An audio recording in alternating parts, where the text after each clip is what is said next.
আপনারা এটা রেস্টুরেন্টে গিয়ে অনেক দামে কিনে খান, এবার থেকে খাবেন বাড়িতে বানিয়ে।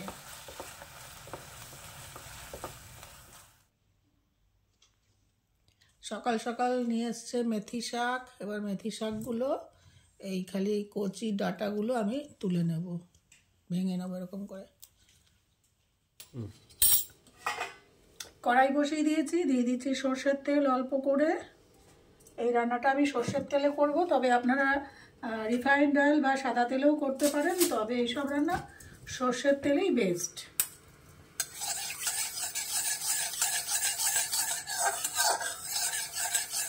দিয়ে দিচ্ছি রসুন ফোড়ন, একদম রসুন কুচি দিয়েছি এখানে।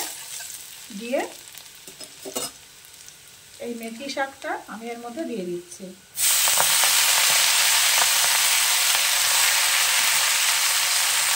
এটা জলটা আর একটু জাস্ট নাড়াচাড়া করে শাকের যে জলটা সেটা একটু টানিয়ে নেব। পুরো ভাজা ভাজা হয়ে গেছে, জলটা টানিয়ে নিয়েছি। একটা প্যান নিয়েছি, প্যানের মধ্যে আমি দিয়ে দিচ্ছি পিনাট, মানে আমরা চিনে বাদাম বলি।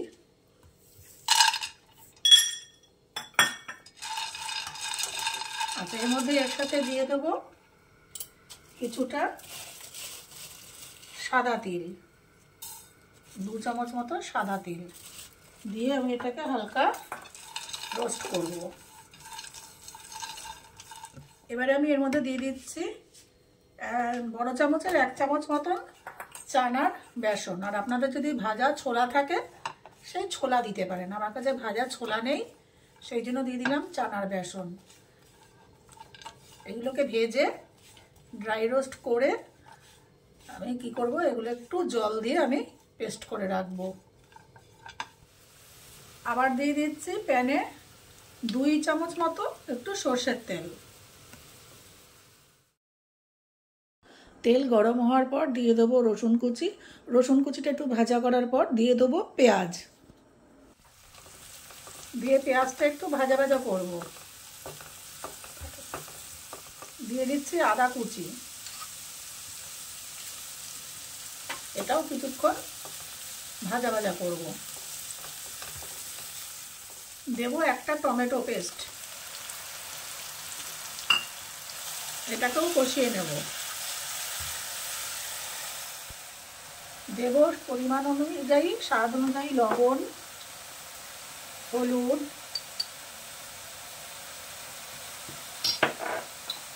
লঙ্কা গুঁড়ো, আর দেব কোরিয়ান্ডার পাউডার মানে ধনের গুঁড়ো।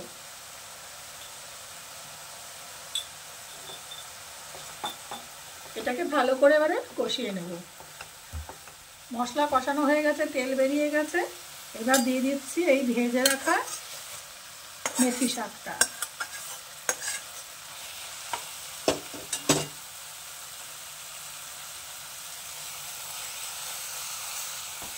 ভালো করে নাড়াচাড়া করে দিয়ে দেবো সামান্য 1/4 কাপ মতন জল দিয়ে এটাকে ধিমে আঁচে হতে দেবো কিছুক্ষণ। ভালো করে নাড়াচাড়া করার পর এই যে বাদাম, চিনে বাদাম, সাদা তিল আর যে বেসন, চানা বেসন আমি রোস্ট করে নিয়েছিলাম, চিনে বাদাম, সাদা তিল আর বেসন যে রোস্ট করে জল দিয়ে পেস্ট করে নিয়েছি, দিয়ে দিচ্ছি এই পেস্টটা। আপনারা এটা রেস্টুরেন্টে গিয়ে অনেক দামে কিনে খান, এবার থেকে খাবেন বাড়িতে বানিয়ে। মিক্সি ধোয়া এখানে অনেকটা রয়েছে, দিয়ে দিলাম জল।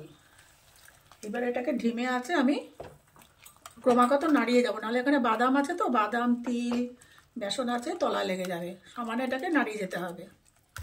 দিয়ে দিচ্ছি কালারের জন্য কাশ্মীরি লাল লঙ্কা,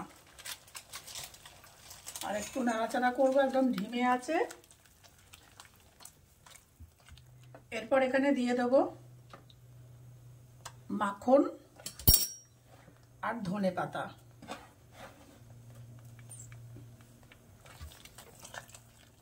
হয়ে গেছে। এবার আমি নামাবার আগে দিয়ে দেবো কসুরি মেথি, দিয়ে নাড়াচাড়া করে রেখে দেব।